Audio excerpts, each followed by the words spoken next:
Hey guys, welcome back to my channel where I review different action figures. Today I'll be reviewing the Mcfarlane Toys DC Multiverse Green Lantern John Stewart figure. So let's get straight into the video. Alright, so first we'll go ahead and take a look at the box. And on the front here, you've got where the figure was. You've got DC Multiverse Green Lantern John Stewart. On the side, same words, just with DC Rebirth this time. Then on the back, you've got the cool picture of John Stewart that is also on the trading card. And then you also have other figures that you can get from this DC Multiverse line. On the side, you got his name, a little bit of the window, top, more window. And finally, on the bottom, you've got a barcode as well as some other word stuff. So, there you have it for the box. Okay, now let's take a look at the accessories. And so first you've got the DC Multiverse stand that comes with every figure. It's just got a black paint all over, a peg to help the figure stand up, as well as a small DC logo on the bottom. Next you have the trading card, which has that picture that was also on the back of the box. You've got on the back the source, real name, height, weight, as well as a small little bio that if you'd like to read, you can pause the video now. And then for his main accessories, you've got these Green Lantern power effects that look pretty cool. Bunch of different constructs. And so for this first one, you've got this sort of armor that you can put over him, which I'll show in just a second. But it's just got tons of detail all in it. You've got the Green Lantern logo on both shoulder pads. Just a bunch of lines, looking very cool. And it's just in a sort of translucent green in there. And if you want to put that on the figure, all you do is just slide it over the head like that, very easily. And it's got a little circle for his Green Lantern logo. And it just looks very cool overall on him. And then next you got this little backpack sort of thing. Maybe a little ammo thing for his minigun, which I'll show off in just a second. Again, in that same sort of translucent plastic there. Tons of details in there, looking very nice. And if you want to put this on him, you just take the peg that is on the back here. And there is a little peg hole right there. Just stick it in, and I don't really remember which way you're supposed to put it in. I usually have it down like that. I'm not sure if that's right, but it looks good to me. And so there's the backpack. And then finally, you've got his main weapon, which is this minigun, which is looking very cool. It's got a ton of details, again, looking very mechanical, very cool all over. It's got two handles. It's got this one sort of trigger holding one, as well as one just to hold for support just because it's heavy. And you got the Gatling gun part right here, just very cool, again in the same translucent plastic. This part isn't as translucent-y, but it is still the same sort of material. And so if you want to put that in his hands, it comes with just two sort of trigger finger hands. I would have liked him to come with a fist one, at least for the one with his ring. I think that would have been cooler, just so you could have him holding his fist out for the constructs. But I guess these open hands will have to do. But back to the accessory, all you do is you just gotta put these into his hands like this. There, I've got that hand in. And this one you can hold with both hands. So you just get the other hand over this handle like that. And you can have it in his hands like this and have him shooting it, which looks very cool. And so there you have it for all of the accessories of this figure. Alright, now I took all of the accessories off just so we can get a closer look at him. And so we'll start with his head, which is looking very good.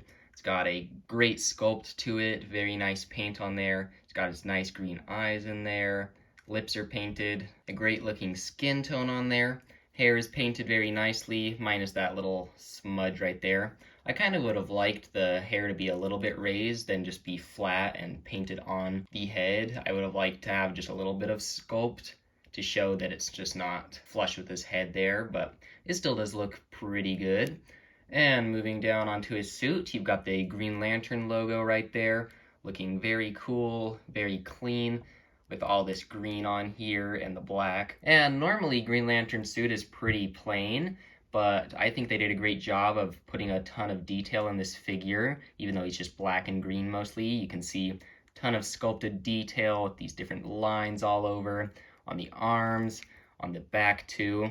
You've also kind of got this little plastic part right there where the backpack pegs into, which I don't really like how it sticks out a little bit. I would have liked that to be a little more flush, just so when you don't have that armor stuff on, that he looks a little normal from the back, but I guess you're mostly looking at him from the front way, so it's not too bad. And then you've got his gauntlets right here that have a nice amount of detail on there. Got the hands, which are just, again, trigger fingers. I would have liked some fists. You've got the Green Lantern ring right there, which if I can get it to focus, you can see it does have a little bit of sculpted detail on there that looks very nice. Really happy they included that amount of detail on there. And then moving down, you got the legs, like I said, very nice detail on there. And then the boots, which just look great. And also, I actually just noticed one thing you might want to be careful with is that when I was putting in that minigun, it kind of created some stress marks on the fingers and actually deformed it a little bit, so I have to be careful with that. I'm a little disappointed there. But other than that, this guy does look very good, and I'm really happy with how he turned out. So there's a look at the details for you. And now articulation time! So, got the head, which looks up a pretty good amount. I like that, especially for a flying character. Got down that much. Got side to side, as well as some pretty good tilt on there. You've got the arms just go up that much. Can go all the way around. You've got the butterfly joint in there just to help it give extra movement. You've got the bicep swivel, the double jointed elbows, the wrist, which turn all the way around. This one goes side to side like that, while this one goes up and down, but you can switch the directions that they go if you want. And then for the torso, not very much forward at all, even though it does kind of have this soft overlay right here. Doesn't really help that much. Got back, pretty good. At the top torso, you've got rotation right there and a little bit side to side. With them both, it just gives a little bit more. Can rotate at the bottom there. Got the legs, just go forward that much. Back just a little bit and out not too much at all. Got the thigh swivel right there, double jointed knees, the ankles, which go back and forth. They do have a little bit of pivot on there, as well as toe articulation, which I'll add that they are pretty loose on both of them, which I don't like the most because it makes it so the figure's not as stable in some poses. But other than that, he's got very good articulation on here. So there you have it for the articulation of Green Lantern. And then for some comparisons, first I've got Green Lantern with the only other Green Lantern sort of character we have so far, which is the Dawnbreaker. And they both look pretty good together. You can have them fighting each other if you want. And also, the reason I mentioned that Green Lantern's ring was actually painted this time is because on the Dawnbreaker here, you can see they didn't really paint it a different color, so it didn't really stand out. So I am pretty happy that they did paint it this time on John Stewart. And so there's your comparison with Dawnbreaker. And now here's some of the different DC Rebirth figures that we've gotten from this DC Multiverse line so far. And you can see they all look very good together. And I've also noticed that all these figures seem to have a more bright color scheme, which I do like. It just helps to add to that comic-iness to them. And so there is that comparison. And then finally, here's a comparison with some of the Justice League figures from the Snyder Cut that I've reviewed so far. And I've seen a ton of people have used this John Stewart as a Justice League figure since it has been revealed that he was originally supposed to be in the Justice League. And I think he looks great with them, and I might even display him with my Justice League figures too. And so there are your comparisons for this figure. And now we'll take a look at some different poses I like to put this figure into. And so for this first one, I've got him in just sort of a classic Green Lantern-y pose, where he's just got his fist up like that with the lantern, flying, sort of floating in the air, which I just think looks very cool. And this is where a fist would come in handy. I think it would look a little bit better than this trigger finger. This gun holding hand works all right, but the fist would have been better. And also, I didn't mention this, but I would have liked to have a flight stand. All flying characters, in my opinion, should come with a flight stand. I don't know why they don't. But anyways, there's that pose. And this next pose, I've got Green Lantern getting ready to shoot out a construct out of his ring at someone. And he's also got his little armor piece on. And then finally, I've got Green Lantern with all of his accessories out. You can see he's got his little backpack on there and his minigun. And he's just getting ready to shoot someone. And so there you have it for some different poses I like to put this figure into.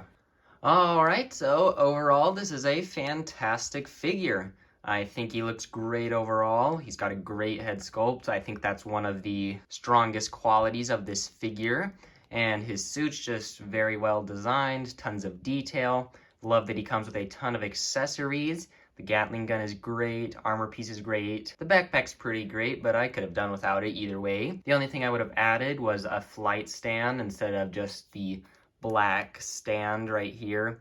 I think all flying characters should come with the flight stands, and I don't know why they don't include them with the flying characters sometimes. So that's just a little odd. But yeah, this is overall just a really great figure. And so now I'll do the little trading card tease. So here you go, right there.